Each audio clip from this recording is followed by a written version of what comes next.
There's absolutely no denying that there's been severe controversy surrounding Battlefield 5 since its reveal. You can look at outlandish cosmetic customization as the reason for that, the inclusion of female soldiers, and seemingly annoying a huge portion of the internet, or just the general lack of tangible information that's actually being released for this title. It doesn't now surprise me to learn that EA may have a contingency plan for this title. According to certain analysts, pre-orders of the game are lagging behind competitors such as Call of Duty Black Ops 4 and Red Dead Redemption 2, two massive games that are also coming out in October of this year. And looking back to Battlefield 1, the previous game in the Battlefield franchise, pre-orders there outstripped Call of Duty, so it does seem that Battlefield 5 is underperforming at the moment. I don't find it hard to believe that EA might be considering other options when it comes to the game's launch and subsequent support of it.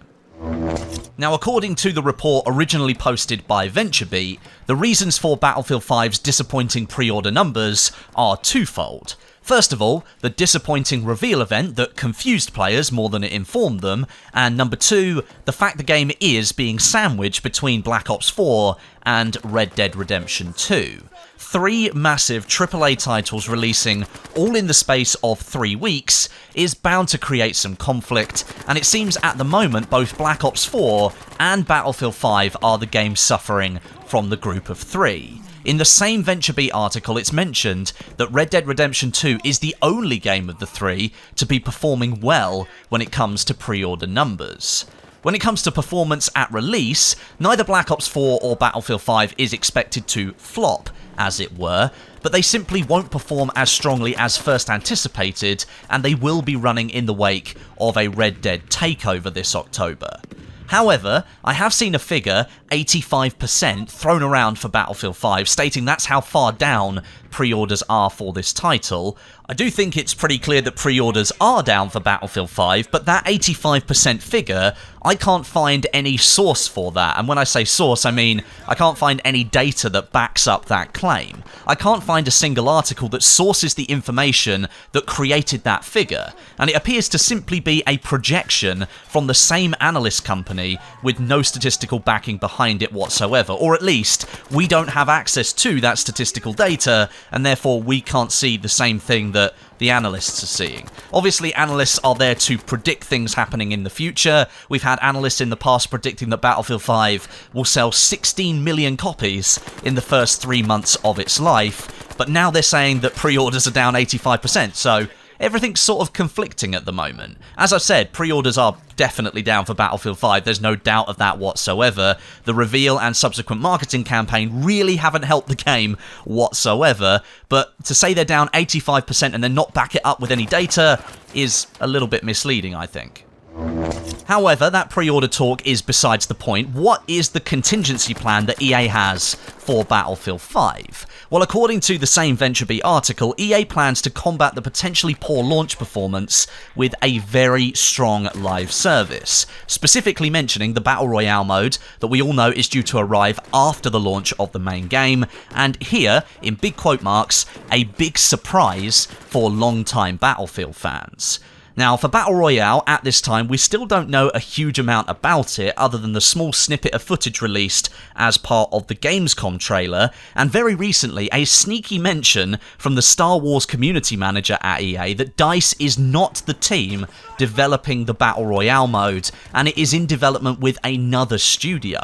That's the first time that that's been mentioned to us publicly. This potentially means that DICE is focusing on the rest of the multiplayer, the standard multiplayer that we expect from every Battlefield title, the single-player war stories, and the co-op mode called Combined Arms, leaving the Battle Royale segment to another studio entirely.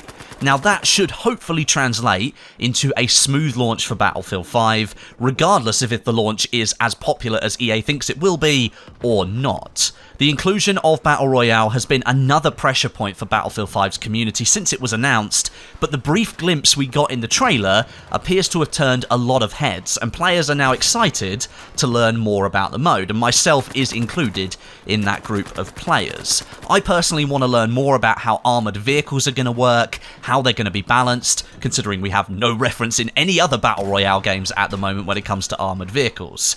Having this huge mode drop after launch is sure to pique the interest of a lot of people. Not even core Battlefield players, but just people who like Battle Royale games in general. So for sure, using this as part of your contingency plan would definitely be a good move. As for that big surprise for veteran fans of the franchise, there are no details mentioned in the article whatsoever, and because this is merely a rumour or a report, you can't really put much faith behind that at all. Unlike the Battle Royale thing, which we definitely know is happening, and we now know directly from an EA community manager that it is being developed by a separate team, so there's definitely some basis into that rumour, but this part here about this big surprise, there's virtually nothing mentioned whatsoever. I did, however, interview Alex Grondal, executive producer for the Battlefield franchise, at Gamescom last week, and we spoke about what he was excited for in Battlefield 5 when it comes to launch, and here's what he had to say.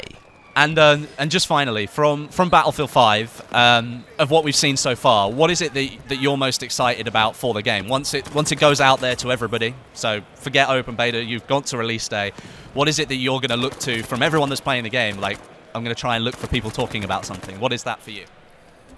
Perhaps not the answer you wanted, but I am mostly excited about what we can do with this game down the line together. I mean, I'm really excited about that. Of all the opportunities, just imagine the reimaginations of the 1942 maps we could do. Just imagine all the places we could go that... and I'm not confirming anything, by the way. I'm just saying...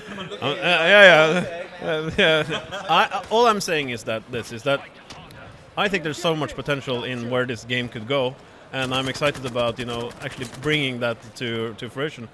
Shipping something in its box is always hard, and it always comes with a bunch of restrictions. But once we actually have the game live, there's so much more we can do with it. And that's actually, perhaps boringly, what I find most exciting.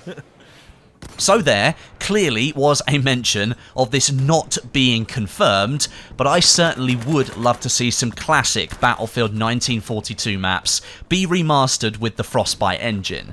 And I think a lot of other players would welcome something like that too. We've got maps like El Alamein and Wake Island. Those would be awesome to see in Battlefield 5, and I think they'd fit into the Tides of War live service structure as well. That's going to go through World War II from start to finish, and that's going to give us lots of different themed content over the next couple of years. That gives DICE the opportunity to incorporate more and more from their first Battlefield title into their newest, and of course they could take things from Battlefield 1943 as well, which was a World War II title. In fact, that was a World War II title built on the Frostbite engine, which is really interesting. There are so many different maps from Battlefield 1942 and 1943 that could be added into Battlefield 5. So if that is going to be the big surprise for the veteran Battlefield players, I think that would excite quite a lot of people.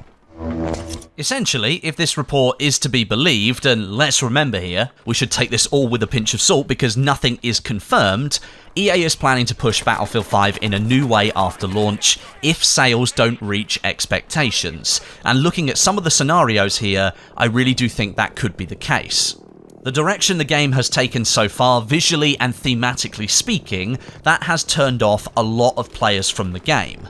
But having played at Gamescom for nearly 10 hours, the gameplay itself is so much more satisfying than previous titles, and it really does set itself up as a more tactical, thoughtful Battlefield game. The last game in the franchise that felt this good when it comes to gunplay and just general gameplay for me is Battlefield 3. And I know for a fact that the team has worked really hard on that element in the game to make the whole experience much more satisfying. And in fact, I'll be covering that gunplay in more detail in a video soon, so look out for that if you're interested. But right now, I'm interested to hear your opinions on this. Do you think EA needs to be acting now, as opposed to having a contingency plan for Battlefield 5 after launch? Or are you happy to wait for the launch to see how the game is before making any further judgments? Let me know down below in the comments section.